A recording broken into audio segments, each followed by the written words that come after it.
The city skyline shimmered outside my loft window, each glass tower catching the late afternoon sun like it was holding fire.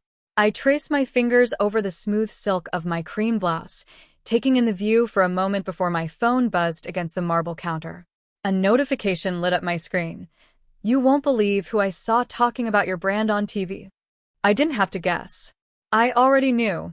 It was them, the same people who once laughed at me in front of the whole block. The same people who told anyone who'd listen that my cute little shop was a waste of rent money.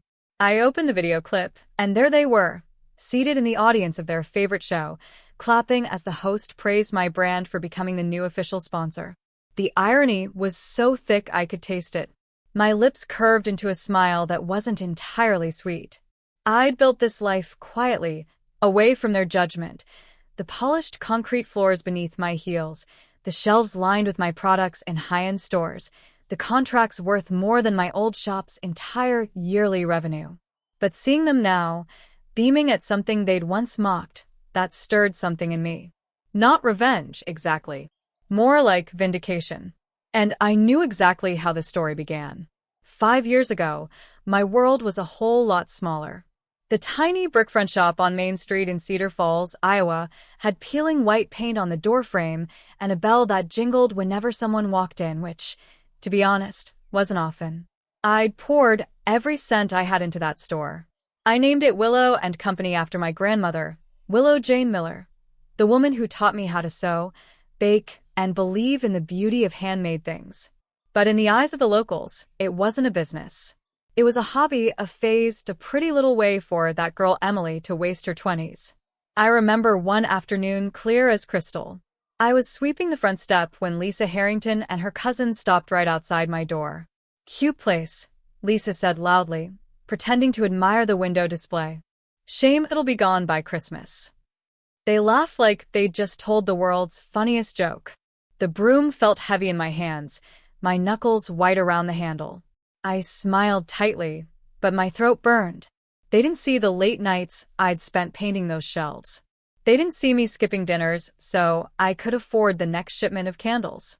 They didn't see my grandmother's handwritten recipe cards tucked behind the counter, the heart of my little shop. Later that evening, after I closed up, I sat on the floor in the back room with the shop's only source of warmth, a cup of peppermint tea.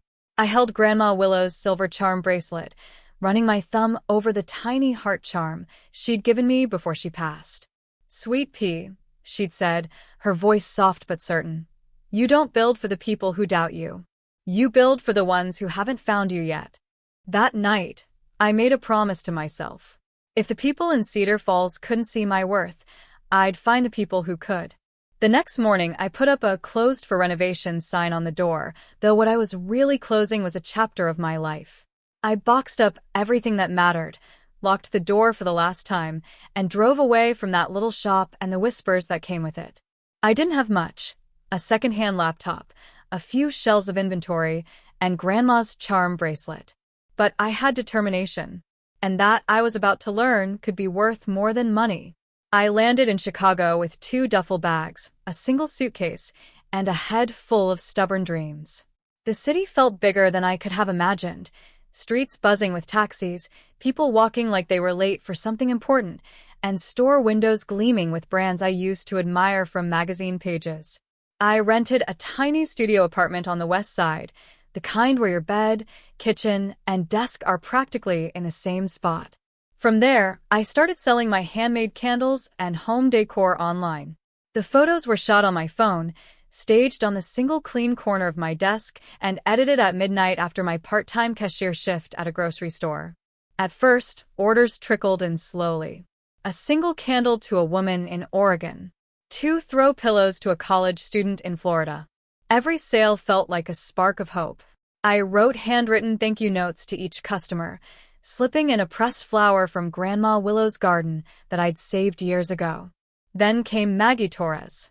She was a wholesale buyer for a boutique chain and had stumbled across my shop online. "Your work has soul," she told me over coffee at a little cafe in Wicker Park. "Let me help you get it into the right hands." Maggie became more than a buyer. She became a mentor. She taught me how to price my work without guilt, how to negotiate contracts, how to say no to people who wanted my products for less than they were worth. She even introduced me to a small business accelerator program that provided me with a workspace, marketing help, and access to investors. It wasn't easy. I pulled 16-hour days, designing new products in the morning, packing orders in the afternoon, learning supply chain logistics at night. I learned to juggle invoices and import taxes, supplier delays, and the sting of bad reviews from customers I couldn't please no matter what. But slowly, the wins began stacking up. My candles got featured in a lifestyle blog. A YouTuber included one of my throws in her holiday gift guide. And one chilly November morning, I woke up to 236 new orders after a viral Instagram post tagged my brand. By year 3, Willow & Company was no longer just a name. It was a growing lifestyle brand with a small team, a downtown showroom, and an online store shipping nationwide. I kept my personal life quiet, especially on social media. I posted product photos, not pictures of my apartment or vacations. I never shared my revenue or partnerships, even when they got big. Why? Because I didn't want the wrong people taking credit for my success or pretending they'd always believed in me. The irony was, as my brand grew, some of those same voices from Cedar Falls started following my page, liking posts, leaving casual comments like we were old friends. They had no idea. Not yet. But they were about to find out in a way they'd never forget. It happened on a Thursday in late spring at a glossy industry gala in New York City. I was there to announce our latest partnership. Willow & Company was officially the lifestyle sponsor for The Morning Brew, one of the most-watched daytime talk shows in the country. The ballroom sparkled with gold uplighting and crystal centerpieces. Waiters in black uniforms floated past with trays of champagne. My dress was a deep emerald satin, tailored perfectly, and the silver charm bracelet on my wrist, Grandma Willow's, caught the light every time I moved. I was mingling with a group of editors when I heard it, a laugh I hadn't heard in years, but would have recognized anywhere. I turned, and there they were, Lisa Harrington and her cousin, both dressed in glittering evening gowns. They were chatting animatedly with a pair of producers from The Morning Brew. "We love that show," Lisa was saying. "We watch it every single morning while we get ready for work." The producers smiled. "Then you'll be excited to know their new official sponsor is here tonight." "Oh my gosh, really? Who?" Lisa asked, leaning in. The producer glanced around, then gestured toward me. "Emily Miller. She owns Willow & Company." Lisa's face froze mid-smile. Her cousin's wine glass hovered awkwardly halfway to her lips. I excused myself from the editors and walked over, heels clicking against the marble floor. "Lisa, it's been a what? 5 years." She blinked, the color draining from her cheeks. "Emily, I didn't know you were here or successful." I tilted my head slightly, letting the words hang in the air. The producers beamed. "Emily's brand is going to be a huge part of The Morning Brew this year.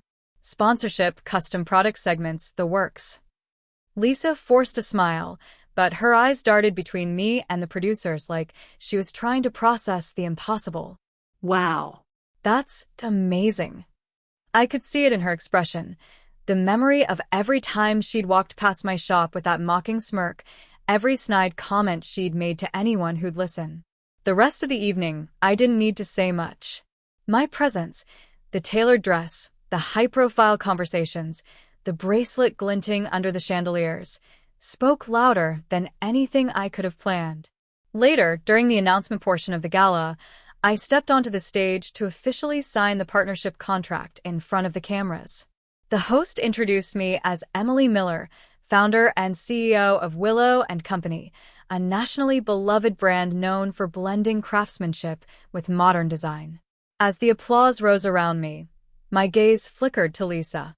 She was clapping, too quickly, too loudly, the kind of applause that masks disbelief. I signed the contract with a steady hand, then took the microphone. When I first started Willow & Company, I was told it wouldn't last, that it was a waste of time, that no one would care. But I learned something: the people who doubt you aren't your audience. The people who believe in you are out there. You just have to find them. The crowd erupted in cheers, but my eyes stayed locked on Lisa for just a beat longer. Not to humiliate her, just to let the truth settle in. By the time the evening ended, she'd approached me, voice soft. Emily, we should catch up sometime. I smiled politely. Maybe. I'm a little busy these days. The power shift was complete.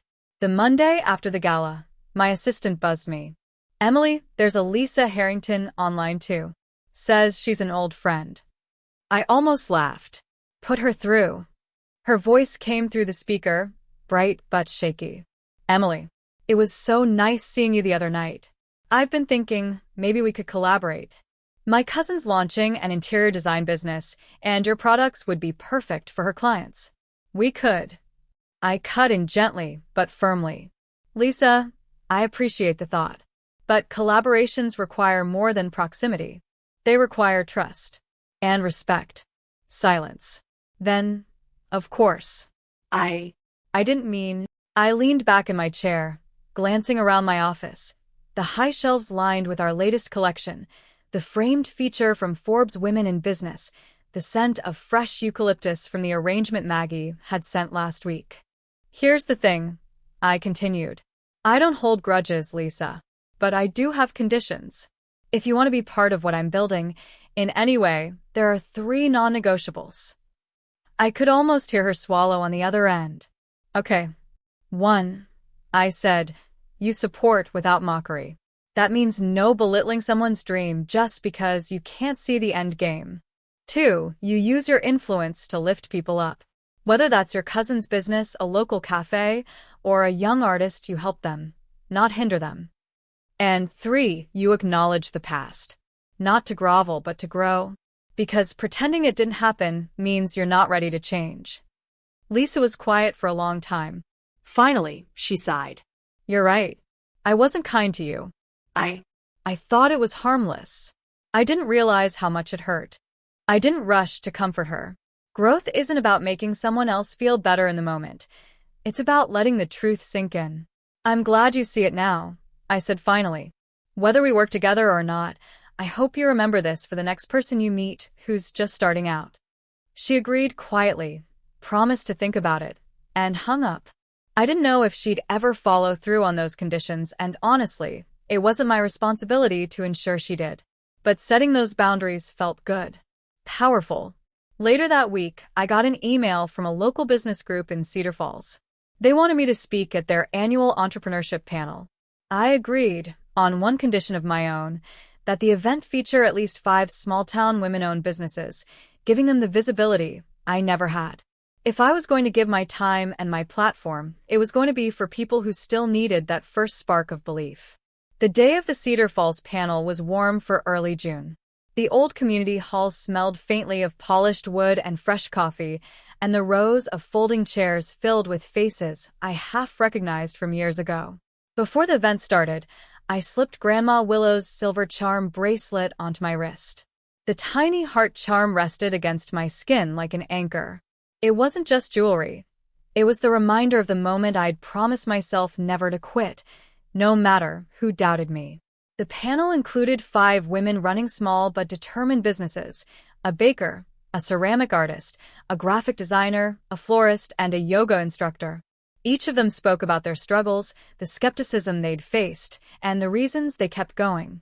I saw so much of my younger self in them. When it was my turn, I stepped up to the microphone. I used to think success was about proving people wrong. I began scanning the audience.